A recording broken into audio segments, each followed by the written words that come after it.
கடவுளுடன் காலை வணக்கம். புனித மார்க்கு எழுதின செய்தி 12ஆம் அதிகாரம் 35 முதல் 37 வரை உள்ள இறைவார்த்தைகள். அக்காலத்தில் இயேசு கோவிலில் கற்பித்துக் கொண்டிருந்த போது, மெசியா தாவீதின் மகன் என்று மறைநூல் அறிஞர் கூறுவது எப்படி?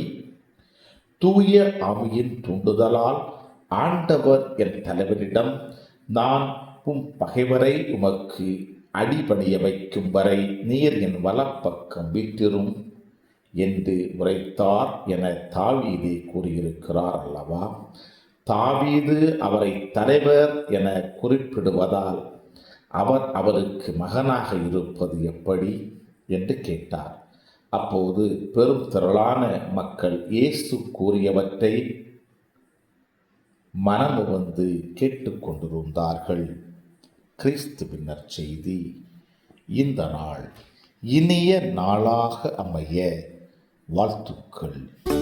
பல பல பல புதுமைகள், பெருமைகள், இனிமைகள் இறங்கிய நல்ல நாள், ஒரு நல்ல நாள், நம் தேவன் தந்த நாள். இது நல்ல நாள், ஒரு நல்ல நாள், நம் தேவன்